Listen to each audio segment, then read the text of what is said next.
So hey learners, welcome to next day learners. I hope you all are fine. So basically आज की इस video में discuss करने वाले हैं CBSE based previous year question paper 2025 का जो एग्जाम पेपर हुआ था उसके सारे क्वेश्चन। सो इस वीडियो में डिस्कस करेंगे only 10 first multiple choice question from section A.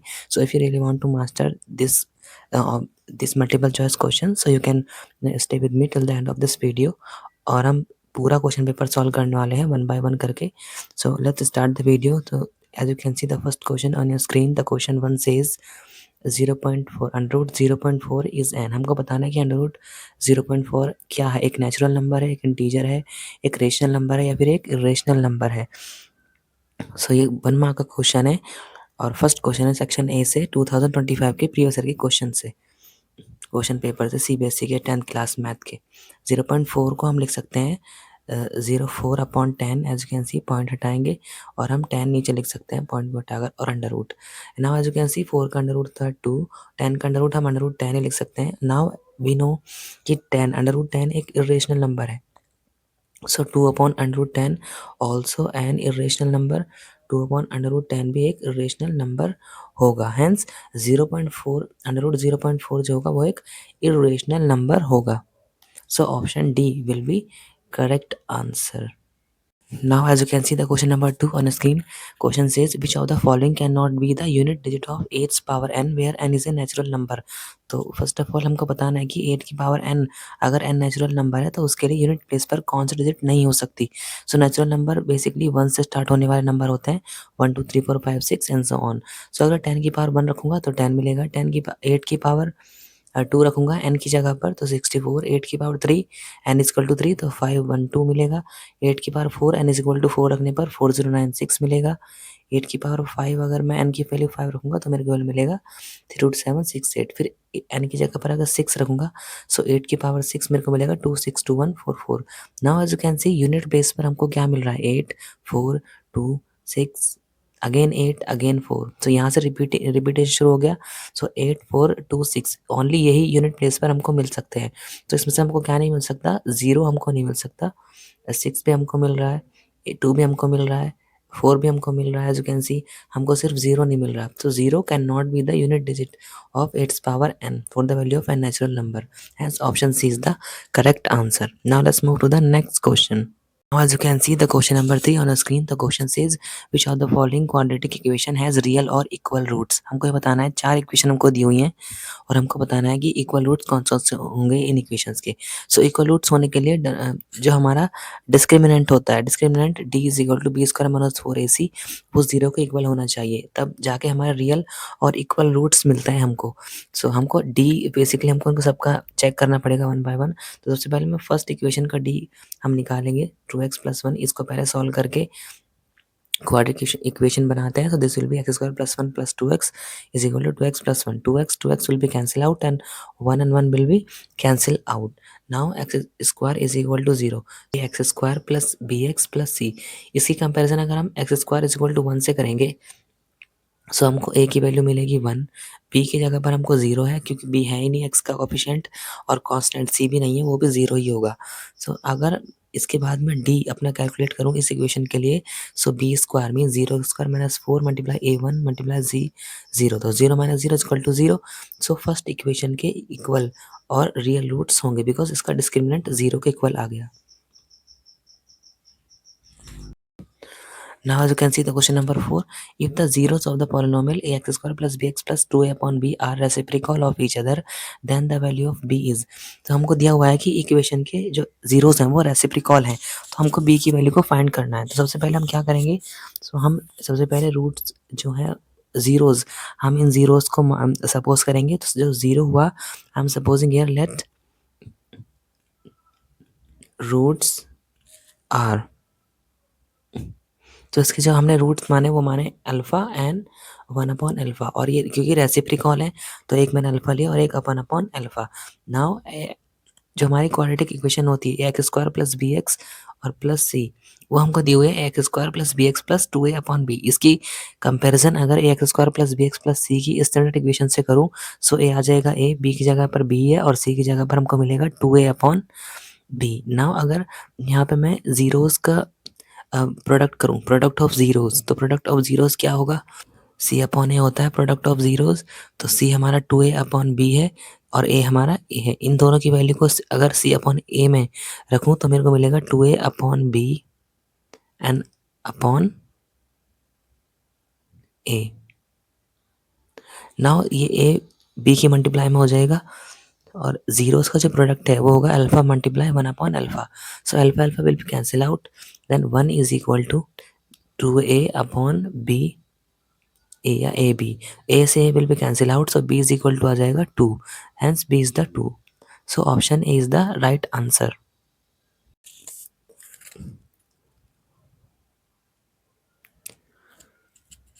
So now as you can see question number 5. The question 5 says the distance of the point A -3 -4 from x axis। हमको point दिया हुआ है -3 -4 और x axis से इसका हमें distance बताना है। सो वी ऑलरेडी नो कि अगर x axis से डिस्टेंस पूछा है सो मोड ऑफ y होता है, और अगर y axis से डिस्टेंस पूछा है किसी पॉइंट का सो मोड ऑफ x होता है। So we know distance from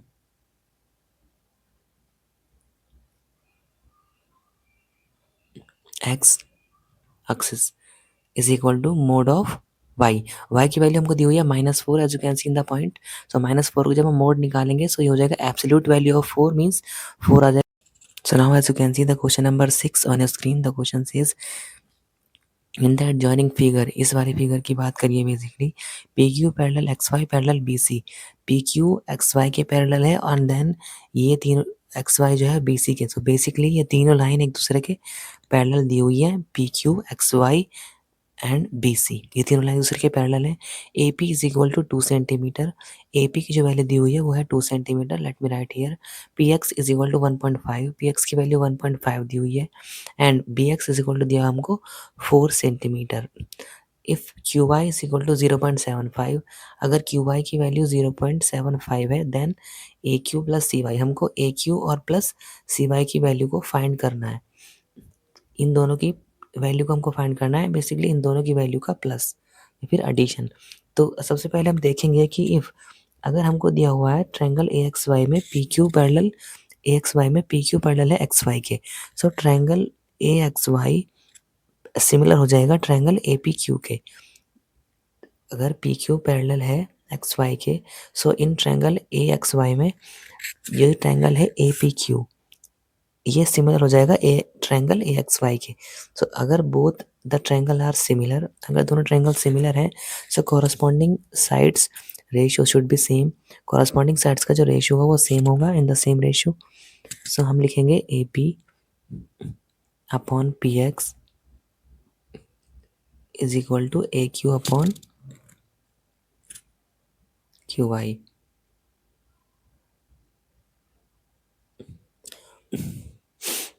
यहाँ से हम वैल्यू रखेंगे ए पी की, ए पी की वैल्यू 2 है, पी एक्स की वैल्यू हमको 1.5 दी हुई है, ए क्यू की वैल्यू हमको बेसिकली फाइंड करनी है और क्यू वाई की वैल्यू हमको दी हुई है 0.75। सो यहाँ से जब हम ए क्यू की वैल्यू फाइंड करेंगे सो ए क्यू की वैल्यू आ जाएगी फाइंड करने के बाद 1। Now again in triangle A B C, अब हम ए बी सी वाले ट्रायंगल में देखेंगे कि इसमें भी दिया हुआ है एक्स वाई जो है वो पैरेलल है बी सी के। सो अगर एक्स वाई पैरेलल है बी सी के so it will divide the other two side in the same ratio. वही वाली थ्योरम यूज़ करेंगे यहाँ पर भी जो हमने अभी जस्ट में की है। सो एक्स वाई अगर पैरेलल है बी सी के so triangle A B C similar हो जाएंगे ट्रायंगल ए एक्स वाई के। और अगर दोनों ट्रायंगल सिमिलर हो गए, सिमिलर होने के बाद जो कॉरस्पॉन्डिंग साइड्स का रेशियो होगा वो सेम हो जाएगा। तो यहाँ से ए एक्स हम लिख सकते हैं कि ए एक्स और upon X B is equal to हो जाएगा A Y upon Y C. Now again हम सबकी वैल्यू को कैलकुलेट करके यहाँ से हम किसकी वैल्यू फाइंड करेंगे, तो यहाँ से हमें वाई सी की वैल्यू मिलेगी। तो सबसे पहले ए एक्स देखते हैं, ए एक्स कितना होगा। ए एक्स बेसिकली एडिशन है ए पी और प्लस पी एक्स का upon X B. X B की वैल्यू हमको डायरेक्टली 4 दी हुई है, सो एक्स बी की वैल्यू को हम डायरेक्टली रख सकते हैं। ए वाई बेसिकली हमको calculate, A Y basically sum है A Q plus Q Y का और वाई सी हमको कैलकुलेट करना है इसमें। सो अब सारी वैल्यू को पुट करेंगे, ए बी 2 है, पी एक्स 1.5 है, एक्स बी हमको दिया हुआ है 4 सेंटीमीटर। ए क्यू हमने जस्ट कैलकुलेट किया 1, क्यू वाई हमको दिया हुआ है 0.75 और वाई सी हमको यहाँ से कैलकुलेट करना है। तो वाई सी को जब हम फाइनली कैलकुलेट करेंगे सो वाई सी की वैल्यू हमको मिल जाएगी यहाँ से 2। अब हमको कैलकुलेट करनी है वैल्यू ए क्यू प्लस सी वाई की। तो ए क्यू 1 आ गया और वाई सी या फिर सी वाई 2 आ गया। तो दोनों का एडिशन करेंगे 2 + 1 3 हो जाएगा। Hence option C will be correct answer. Now as you can see question number 7, given triangle ABC similar triangle PQR, angle A 30, angle Q 90, then the value of angle R plus angle B is. हमको दो triangle दिए हुए हैं similar है। Triangle ए में angle जो ए है वो 30 डिग्री है और एंगल क्यू है ट्रायंगल पी क्यू आर में वो 90 डिग्री है। तो हमको वैल्यू फाइंड करनी है angle R plus angle B की। अगर दो ट्रायंगल सिमिलर हैं सो उनके कॉरस्पॉन्डिंग एंगल इक्वल होंगे। सो ए पी इक्वल हो जाएगा एंगल ए इज इक्वल हो जाएगा एंगल पी के जो कि है 30। Angle B is equal to हो जाएगा एंगल क्यू के जो कि है 90 डिग्री। और एंगल आर जो है एंगल आर हमको बेसिकली दिया हुआ नहीं है। सो एंगल आर को कैलकुलेट करने के लिए हम कौन सी प्रॉपर्टी यूज़ करेंगे, the sum of angle of a triangle. So angle C is equal to angle R.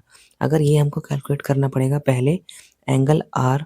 So in a triangle we know in triangle A B C angle A plus angle B plus angle C तीनों का जो सम है वो 180 होता है। Triangle के side triangle के तीनों एंगल का सम 180। एंगल ए हमको 30 दिया हुआ है एंगल बी 90। तो 30 + 90 यहाँ से हम एंगल सी को कैलकुलेट करते हैं इजीली। सो एंगल सी आ जाएगा 180 माइनस 90 + 30 करेंगे तो 120 हो जाएगा। सो ये हो जाएगा 180 माइनस 120। सो एंगल सी की वैल्यू आ जाएगी 60 डिग्री और एंगल सी एंगल आर के इक्वल है। सो एंगल सी और एंगल आर हो जाएगा 60 degree. Now if you want to calculate the value of angle R plus angle B, angle R 60 हो गया एंगल बी हो गया 90। तो 60 + 90 हो जाएगा 150। Hence option C is the right answer of this question. इस क्वेश्चन का राइट आंसर हो जाएगा।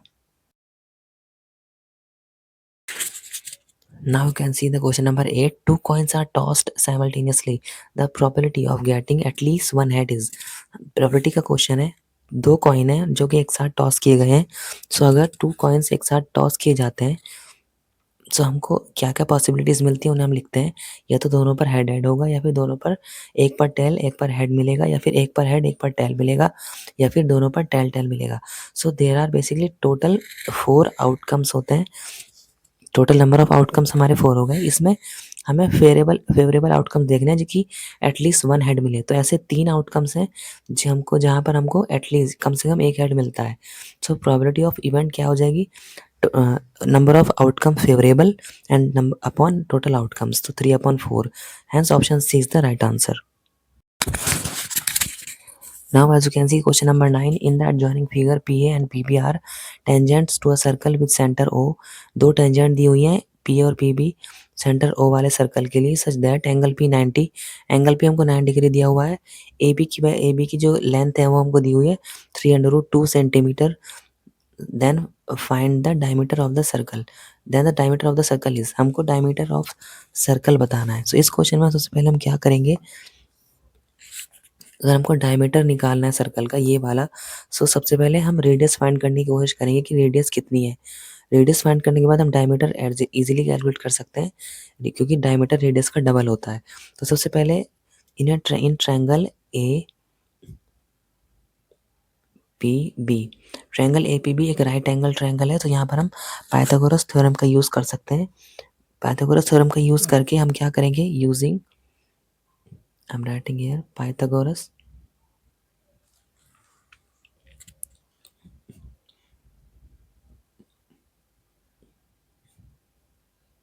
सो पाइथागोरस का जब हम यूज़ करेंगे यहाँ पर तो ये हो जाएगा P B A B square hypotenuse square is equal to base square plus perpendicular square. So A B square is equal to A B square plus P B square. यहाँ से हम वैल्यू कैलकुलेट करेंगे या तो P A की या फिर P B की।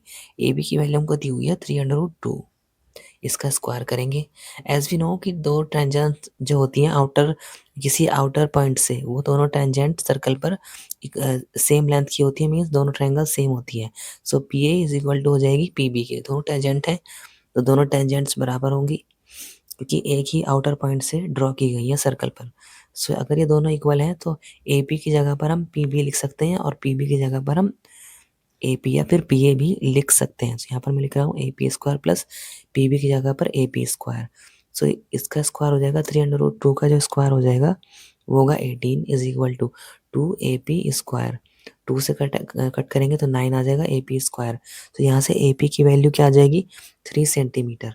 अगर AP 3 है तो PB भी 3 होगा because both are the tangents. तो ये दोनों टेंजेंट्स इक्वल होती है। सो PA की वैल्यू 3 आई और PB की वैल्यू भी 3। नाउ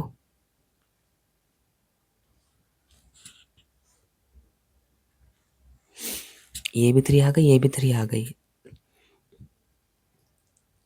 सो OB परपेंडिकुलर होती है BP पर। एज वी नो कि रेडियस जो होती है वो टेंजेंट पर परपेंडिकुलर होती है और OA भी रेडियस है जो कि परपेंडिकुलर होगी AP पर। अगर ये दोनों परपेंडिकुलर हैं तो 90 डिग्री का एंगल बनाएंगी।